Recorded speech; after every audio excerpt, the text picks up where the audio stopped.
وہ سوجی بوٹی کے بارے میں پتہ کرنا چاہتی ہے کہ یہ کس طرح استعمال کرنا چاہیے اور کس کے لیے استعمال کرنا چاہیے، اور کیا اس میں سے کوئی ہومیوپیتھک دوائی بھی بن سکتی ہے؟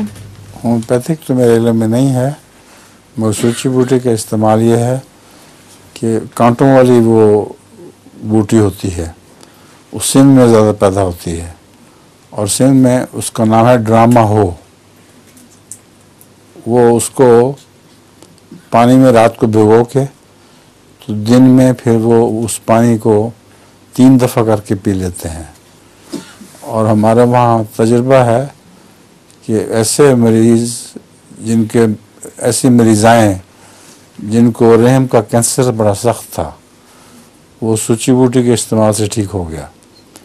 ہمارے ایک بزرگ تھے وہاں، انہوں نے خود اپنی بیوی کے اوپر تجربہ کیا، اور یہ رویا میں دیکھا تھا انہوں نے، بلکہ کشف میں۔ بیوی بہت بیمار تھی اور ان کو سمجھ نہیں آتی تھی کہ ڈاکٹروں کو کہ کیا علاج کریں۔ وہ زمانہ بھی ایسا تھا، ان کو کینسر کا علاج زیادہ نہیں علم تھا، تو انہوں نے کشف میں دیکھا کہ ڈراما ہو یعنی سوچی بوٹی سامنے آ گئی ہے، اور آ کے کہتی ہے مجھے استعمال کرو۔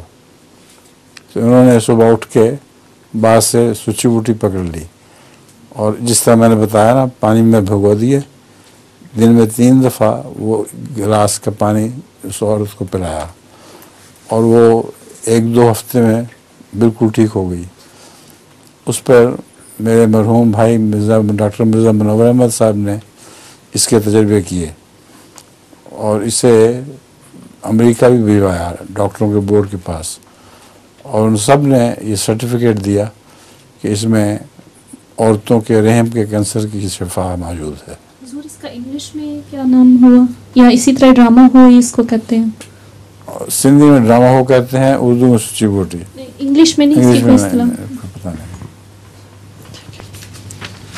اور لطیفہ بھی ہے؟ جی سنا ہے حضور، ایک سکھ ہوتا ہے، وہ بیٹھا ہوتا ہے، اس نے ہاتھ میں لسی کا گلاس پکڑا ہوتا ہے۔ ہاں دیکھیں، سکھ والا کہہ کے لطیفہ نہ سنائیں، کیونکہ پھر سکھوں کو اعتراض ہوتا ہے اچھا کہ ہم پر لطیفے سنائے جاتے ہیں، جی، تو اس کی بجائے کوئی بھی ایک جاٹ جو بھی کہنا ہے کہہ دیں۔ کوئی ایک آدمی بیٹھا تھا، اس نے ہاتھ میں لسی کا گلاس پکڑا ہوا تھا، اور اسی ہاتھ میں اس نے گھڑی باندھی ہوئی تھی۔ تو دوسرا ایک شخص آتا ہے اور اس سے کہتا ہے کہ جناب آپ بتا سکتے ہیں کہ کیا وقت ہوا ہے؟ کیا؟ ہاں بتا سکتے ہیں کہ کیا وقت ہوا ہے؟ تو وہ شخص جو ہے نا، وہ اپنا گھڑی دیکھنے کے لیے ہاتھ میں گلاس پکڑا ہوتا ہے اور گھڑی دیکھنے کے لیے یوں کرتا ہے، تو کہتا ہے 12 بج گئے ہیں، اور وہ ساری لسی گر جاتی ہے۔ تو دوسرے دن وہی آدمی جس نے پوچھا ہوتا ہے ٹائم، دوبارہ 12 بجے اس کے پاس آتا ہے شرارت سے، تو وہ پوچھتا ہے کہ جناب آج آپ بتا سکتے ہیں اس وقت کیا ٹائم ہوا ہے؟ تو وہ کہتا ہے یہ تو پھر اسی ٹائم پہ آ گیا، تو ہاتھ میں اس نے لسی کا گلاس پکڑا ہوتا ہے، کہتا آج وہ والی بات نہیں ہے، یوں کرتا ہے، وہ پھر گر جاتا پھر بھی۔ ہم نے جو سنا ہوا تھا یہ قصہ ایک دکاندار کا، کہ کوئی تیل لینے گیا تو تیل ڈلوایا برتن میں، تو کچھ تیل باقی بچ گیا، اس نے کہا یہ کہاں ڈالوں؟ اس نے الٹا دیا کہ پیندے میں ڈال دو، اس میں تیل اس کا سارا گر گیا۔ اس نے کہا اوہ تمہارا تیل تو گر گیا، اس نے فوراً سیدھا کیا تو پیندے کا تیل بھی سارا جاتا رہا۔